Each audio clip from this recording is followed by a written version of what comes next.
పారతంత్యము, భగవంతుని చేతనే రక్షింపబడేదావానను అనే జ్ఞానం ఉండడం వల్ల ఈ ఆత్మ అతని వస్తువు అతనే కాపాడుకుంటాడు. ఉంగరం జారి బురదల పడింది, బురదల పడితే ఎవరు కాపాడుకోవాలి? ఉంగరం వచ్చి తన శుభ్రమై చేతికి వస్తుందా? రాదు కదా. ఆ యజమానే తన వస్తువు తను తీసుకొని కాపాడుకుంటాడు. కాబట్టి ఇక్కడ పారతంత్ర్యం అంటే ఆయన వస్తువు ఆయన కాపాడుకుంటాడు అనే జ్ఞానం కలగడం వల్ల వాళ్ళు కూడా తమ ప్రయత్నాన్ని వదిలి భగవంతుని శరణు పొందారు.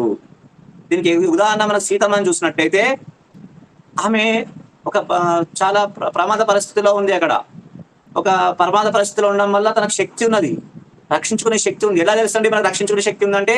ఆ రావణాసునితో అంటుంది, అసందేశాత్తు రామస్య తపసాశ్చానుపాలనాత్ నత్వాం కూర్మి దశగ్రీవ భస్మార్హ తేజస అంటుంది. నేను భస్మం చేయగలను జాగ్రత్త అంటుంది. అయినా భస్మం ఎందుకు చేయలేదు అంటే ఆమె తన రామచంద్రుడు తనని చెప్పలేదు, ఆజ్ఞయలేదు. దాంతో పాటు ఆమె తపసాష్టానుపాలనాథ్ అంటుంది, నేను తపస్సును పాలిస్తున్నాను. మన పాంచరాత్ర తపస్సు అంటే శరణాగతి ఒక తపస్సు అని చెప్పారు. కాబట్టి ఆమె ఏం తపస్సు చేస్తుంది? రామచంద్రుడి చేతనే రక్షింపబడే దానను అనే తపస్సును పాలిస్తుంది. అదే శరణాగతి. నేను నన్ను నేను కాపాడుకునే దానను కాదు, రాముని చేతనే కాపాడేబడదానను అని ఆమె తపసానుష్ఠానుపాలనాథ్ అని చెప్తున్నారు. కాబట్టి సీతాదేవి సర్వశక్తిమంతురాలై శరణాగతి చేసింది. రావణాసుని భస్మం చేసే శక్తి ఉండి కూడా ఆమె శరణాగతి చేసింది. అర్జున విషయంలో ద్రౌపది ఆమె అశక్తురాలు, ఆమె వస్త్రాపన జరుగుతున్నది, చాలా దురదృష్టకర సంఘటన.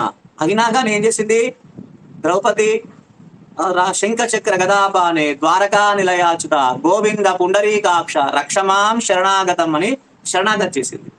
అటువంటి విపత్కర పరిస్థితుల్లో చేసి శ్రీకృష్ణుని చేత కాపాడబడింది. అంటే ద్రౌపది శరణాగతి చేసింది, సీతమ్మ శరణాగతి చేసింది. సీతమ్మ చేసిన శరణాగతి ఆమె సర్వశక్తివంతురాలై ఉండి చేసింది. ద్రౌపది చేసిన శరణాగతి అశక్తురాలై చేసింది.